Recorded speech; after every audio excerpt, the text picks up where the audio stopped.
Good afternoon. Thank you for joining us. My name is Kim Armstead. I'm a Trust Building and Public Information Officer with the Oakland Police Department.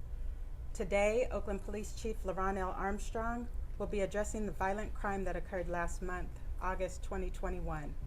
Joining him is Captain Holmgren with the Violent Crime Operations Center, Lieutenant Chavies with our Homicide Section, Reverend Davis Howard, who's the director of our ceasefire program, and Oakland Pastor Billy Dixon.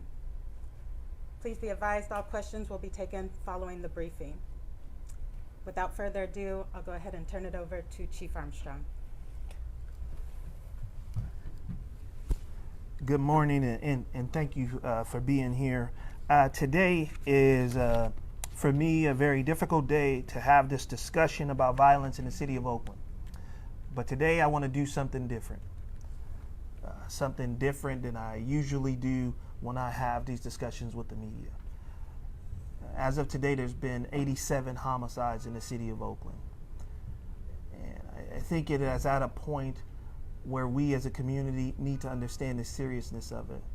I just ask that you take a second in a moment of silence as I stand before you for 87 seconds to recognize the lives that have been lost in this city.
The silence is deafening. 11 homicides in the month of August. A life lost nearly every 3 days in the city of Oakland. 87 lives lost so far this year. That's more lives lost in 2014, 2015, 2016, 2017, 2018, and 2019. And it's more homicides than we had at this same time in 2020. Our investigators are working around the clock to address these homicide investigations. So far, we've arrested 7 homicide suspects in the month of August, all of which have been charged by the Alameda County District Attorney's Office. We had 31 homicide suspects charged in the year 2021 so far. There are some trends related to these homicides. We've seen increases in group and gang violence. We've seen homicides related to human trafficking. We've seen homicides related to robberies and carjackings and other very serious crimes. It has presented tremendous challenges for us. But we have continued to be steadfast in our ceasefire strategy to reduce gun violence. We continue to do our best to message to those that are involved in violence. We continue to ask those involved in violence to put the firearms down. We continue to call on community to support us in our efforts to address gun violence in this city. From an enforcement standpoint, I have redeployed this department to create a new Violent Crimes Operations Center to focus on violent crime in the city of Oakland, to prioritize the sanctity of life in this city. We have called on the clergy to support us, and we have had the help of our community as we have met once a month, bringing clergy and community together to highlight the violence in this community. Our shootings are up over 400 so far this year. That is a nearly 50% increase compared to last year. Shootings are a real indication of the increase in violence in our community. To see shootings up 50% is really concerning. This year we've had more than 700 robberies, armed robberies. That is an increase of 50% as well. Very violent crimes continue to happen across our city.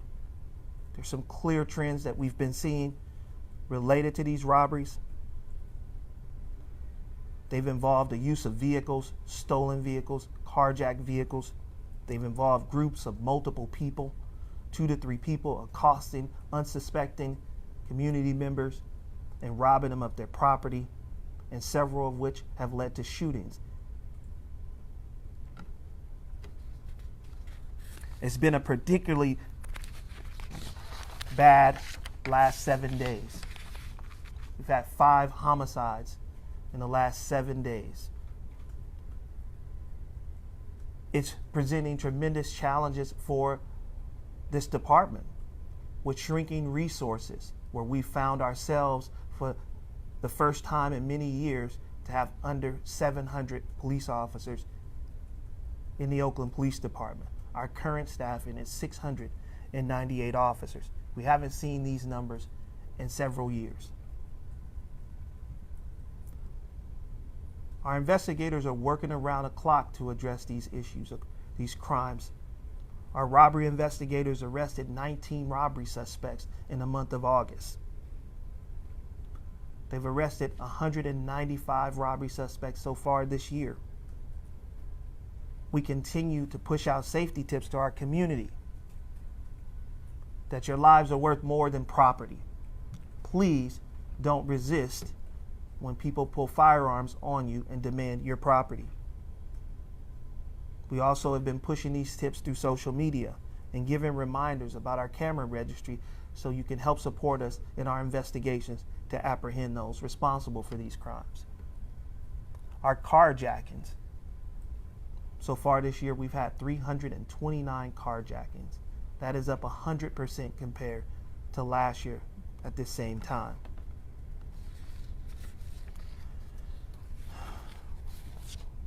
The effort to address gun violence in the city is an ongoing effort.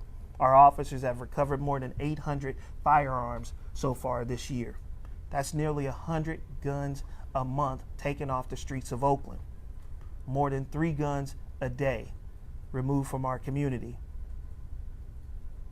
This has been happening nearly 2 years straight. We're talking about high caliber firearms, rifles, ghost guns.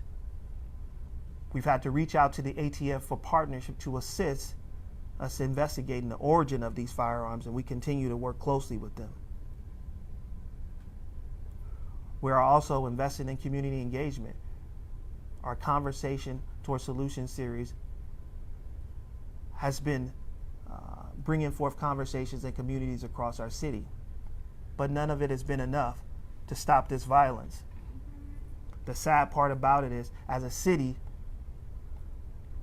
it should be at the forefront of everything we do. Public safety. 87 homicides. 87 lives lost. I hope this community understands how much trauma that is bringing to our community, how much sadness, how much pain it's bringing to our community to have this number of lives lost. For a man to be inside of a barbershop and to be gunned down while sitting in that barbershop, to have a young man with so much life in front of him, playing football, to be gunned down in our downtown over the weekend. It's sad. I'm adjusting our staffing. I'm pulling officers outside of the building. So if you're in a non-uniform assignment, I am rotating officers out into the streets to provide more coverage. We're going to do everything we can to try to reduce the amount of violence. I will say, as a city, we need to understand that we have done a lot to support those that have been involved in violence, provide resources and support, but there's been very little conversation about those that have been victimized. Very little support for those that have lost people to gun violence. There has to be a level of accountability in this community. We have to say that this is not okay. We have to say that these guns have to be put down. And for those that are unwilling, there has to be consequences. We can no longer stand by and essentially talk about how we can continue to give resources to those that are involved in criminal activity. We have to talk about how we're going to support those that have been victimized. There is so much trauma and hurt in this community, and that will continue to drive violence. This is a call to action for everyone in this city, at every level, that this is not tolerable. I hope we come together behind this level of gun violence. I hope we can have a unified approach. We are in direct partnership with the Department of Violence Prevention. They have been providing every resource, every bit of support that they can in order to help prevent these crimes. We've been accessing every resource that we can tap into as a department. We have been calling on community citywide. But this has to be a collective effort, and we have to do better, all of us.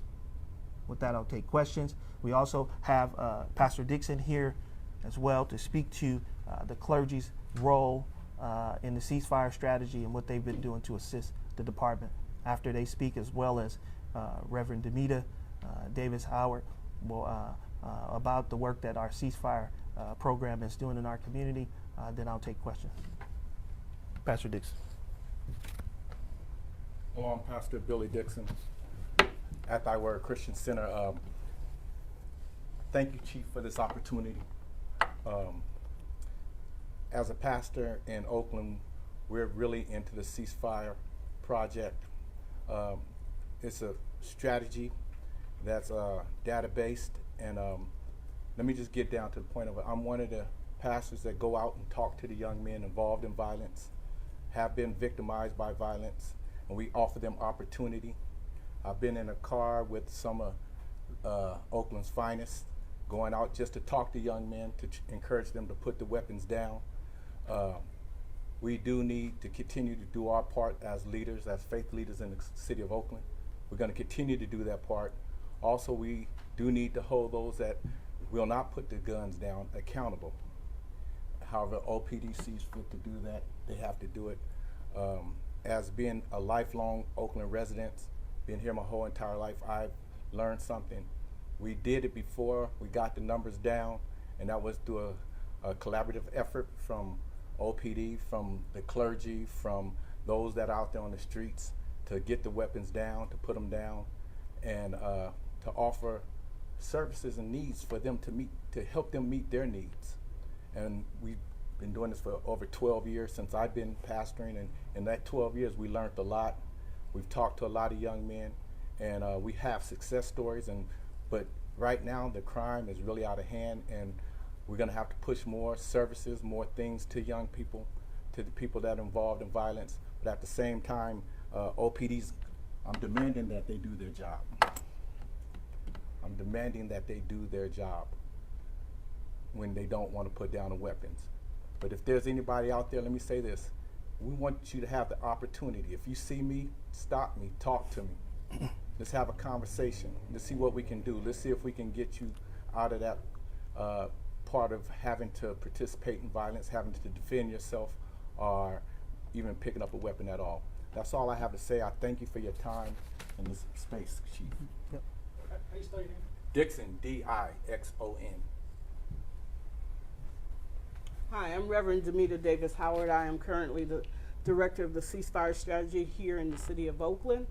The strategy is based on a partnership that involves community members, healthcare service providers, OPD, and other entities that are want to get the violence down in our city. The primary piece of ceasefire is direct communication. You heard from Pastor Dixon, who leads and talks to young men and sometimes women who we think should have the opportunity to take a chance at having services to change their lives and put the weapons down. The direct communication strategy is based on two things, what we call custom notifications, which is a one-on-one conversation with folks who can help redirect people in the community who could be potential shooters and or victims of shooting. The other is call-ins, in which we call in groups of young men, give them the same opportunity from an array of services, sectors of our community and sectors of our city. We believe that this strategy has worked, not only here in Oakland, but across the country in a number of cities. And we do believe that we can't arrest our way out of the problem. Talking to and developing communications with these young men and asking them, mostly young men, to put down their guns is the way to go. I am a longtime resident of Oakland. I graduated from Castlemont High School, so did my daughter and my sisters and the man I married. We are Oakland. And we know that Oakland is not a violent city, it's just a place where violence happened to happen. And we know also that if asked, these young men who want to save their own lives and others will put down the guns when given the opportunity to make changes to their lives, real changes. So that is why we have the ceasefire strategy. That's why I believe in it wholeheartedly, and that's why I appreciate partners like Pastor Dixon and others who want to go out and have direct communication with these young men. There's also the other side of ceasefire when people don't want to put their guns down. We know that society has not been kind to everybody here in the city, and sometimes it leads to situations where people end up at the other end of law enforcement. So I just want to say here that I love Oakland. I love each and everybody in Oakland, and I love the partnership that has been developed and provides services and opportunities to the mostly young men in Oakland who carry guns. Thank you. Can we have your name, spelling, and title again, please? Demeter, D-A, M as in Mary, I, T as in Tom, A. Last name is Davis Howard Hyphen, and I'm the director of ceasefire.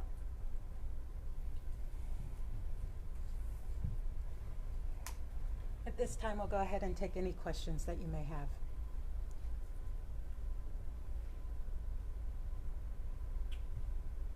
Other than getting more people on desk duty out on the street, are there other changes in strategy that you're working on? And is there, other than the conversation, I mean, it's not like you guys have not been trying all kinds of strategies. It's not like you're not working on this.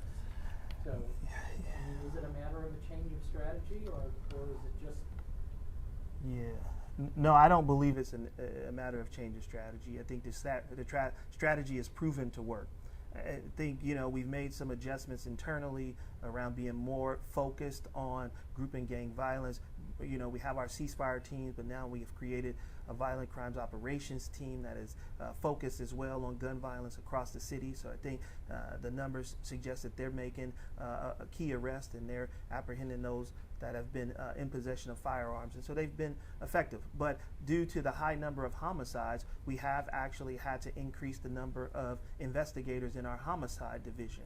So as of this week, we've had to move additional investigators into the homicide section because these numbers are much higher than we've seen over the past several years as a result of the reductions. And so I think that is a change in staffing, that is a change in courts. You never want to have to increase the number of homicide investigators that you have, but when you see numbers reaching as high as they are currently, our current investigative capacity is just beyond its bandwidth. And so these officers are working around the clock, particularly these homicide investigators, and now we need more staffing because we have not seen this slow down.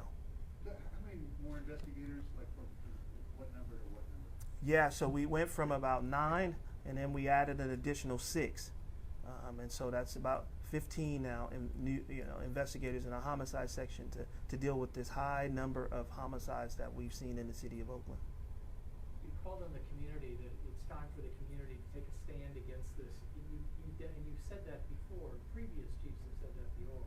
Do you feel like the community is just turning a blind eye to this and not doing their role in putting a stop to this? No, I believe that there are some in the community that have been very helpful and have been right at the table with us. The ceasefire strategy is really centered on community involvement and community partnership. But I will say that these individuals that continue to drive violence are right within our community. That there's an opportunity that community has to actually touch them before they have to come into the hands of law enforcement or before they get themselves involved in another violent act. And so really calling on family members and friends that if you see your loved one armed with a firearm and if you see them involved in some confrontation that could lead to violence, that you step in and intervene. I often say that you don't have to wait to a funeral to give somebody flowers. Right? You can tell people that you care about them before you have to do it at a funeral. That's what I'm saying to community and to families and to people who care about people who are involved in violence, to not ignore it, to not act like you don't see what's happening, to intervene, to save their lives, to stop them from going to prison, right? Take action so that they can be safe. Take action so that the community can be safe. Chief, I wanted to ask you about the situation with the federal monitor. We had the meeting yesterday. What's your takeaway now? Well, I'm cautiously optimistic about our court appearance yesterday. I feel like we are making progress with our negotiated settlement agreement. We came into a compliance with 3 additional tasks last month. And so we, feel, that the department is definitely focused. We've made key changes in the organization to help move us forward, creating new bureaus to focus more on our compliance with the negotiated settlement agreement. And so I'm cautiously optimistic. We look forward to our January court date that the judge gave us yesterday. We have some work to do, and we're going to continue to work hard to hopefully achieve full compliance in the near future. That is the goal. We are in a good place, I think, today as a result of yesterday's court, but we have a lot more work to do. But we definitely are optimistic. But optimistic that come January you might be free and clear? Optimistic to get before the judge again. Optimistic to hear from the judge again in January, and so that we can come back to demonstrate that we've made even more progress. We are essentially just doing our best to continue to make progress. Every time we go in front of the judge, we want to be in a better place than we was the prior court day. That's really our goal. We don't determine when we are in compliance, but what we do determine is how hard we work to show the court and demonstrate to the court that we are seeking to be in compliance. Do you have a time frame when you're hoping to be free and clear? We'll see what happens in January. Obviously, we've heard the calls from community. We've heard the calls from others asking for us to be in compliance, and I think we'll continue to do our job to make sure that when the call is made, that we have completed all 51 tasks. I think that's what's critically important. The FBI has released a new report about hate crimes. Mm-hmm. Hate crimes against African Americans tops the list. Yep. What is the city doing to tackle hate crimes? Well, we continue to partner with our Alameda County District Attorney's Office, who created a hate crimes task force. I think that's been really key. Internally, we have also identified a hate crimes investigator specifically to look at cases that may have some association to cross-race or hatred-related crimes. And so we are, as a department, making sure that we are working with our community. One of the things I built was a trust-building unit. And that trust building unit was designed to really go into communities that are non-English speaking, like into Chinatown, like into the Fruitvale district, but also a trust building officer specifically to work with the broader community, including the African American community. So we have been addressing that by making sure we have dedicated officers to make sure there's a line of communication with each one of our communities within the city of Oakland. So I feel like we have an effective way of managing it, and I think our partnership with the DA's office shows that we take this very serious. At this time, we have time for 2 more Yes. questions. So if there's someone who hasn't had an opportunity to ask a question, Labor Day weekend is coming up. people have an extra day off, it's going to be a little bit warmer. How concerned are you that we could see another spike in violence? And are some of these measures hopefully will address that? Yeah, I'm terribly concerned. We'll have extra staffing out throughout this holiday weekend. All 3 days there'll be additional staff in here. We'll have our sideshow detail out in full deployment to address any potential sideshow. We'll have teams dedicated to addressing gun violence and violent crime citywide. We'll take some of the information that we've learned from some of our past incidents and seek to continue our investigations into those crimes that have occurred in the last couple of weeks. So we are going to be on the ground. We're going to use every resource we have to try to not have a weekend like we had last weekend. So we are hopeful. I do want to say that we still remain hopeful. I think this is a city built on hope. We have, have great people in this city that really want to live in a safe Oakland. I just think that that message needs to get to those that are driving the violence. And so I think message is important, but the message has to get to the right people. And so that's what we're seeking to do, is make sure our message is getting to the right people to tell them to put the guns down. And our last question. I have a question for the pastor. Can you address some of the things that causes a young man to pick up a gun, as well as what would cause them to put it down? Growing up in West Oakland, attended McClymonds High School, I attended Chesney, Lakeview, and various other elementaries in Oakland. Opportunity. I always talk to Chief about that. We grew up together next door. Opportunity. I had more opportunities because my father was self-employed, so we went to work. So we had opportunities for jobs, opportunity in education. When I graduated from McClymonds, although I had some great instructors, when I went to school, I found myself behind. So education has to be lifted up. Jobs have to be lifted up. Family care have to be lifted up. Mental health has to be lifted up in the whole community. All these things are a big part of helping people out. If we don't do those things, we're going to fall. If the educational place isn't met, it's going to fall. If the job place isn't met, it's going to fall. Captain Jones and I went out, we talked to a group of young men, and we asked, what was the problem with the first ceasefire? He says, man, I got 3 children, and they wanted to give me $300 a month. You do the math. You do the math. What is he going to choose to do? $300 a month, 3 children, and a family to take care of, or do what he has to do to make ends meet? We have to do those things. We have to find a way to make sure that they're doing. San Francisco is offering somebody, if they just talk to them, $300 a month. If they just talk to them about crime violence, we have to get on something like that to help put these guys in situations where they don't have to turn to violence, where they don't have to turn to robbery. And we know that all this has gone up since COVID has happened. This is just not happening in Oakland. It's happening all across the country, and we have to look at those things.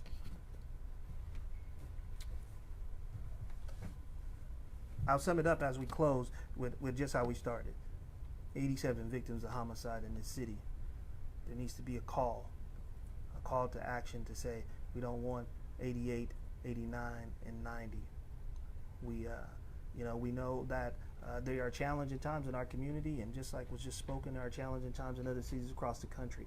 But I will say, one of the things that always resonates with me is that hurt people, and if we don't treat those that have been victimized, that have lost people, if we don't begin to address that root cause of violence, what is driving people to feel like they need to pick up a firearm and go back and retaliate on behalf of the hurt and pain that they have, then we won't solve this problem. There are a lot of people that have a lot of pain as a result of these 87 homicides.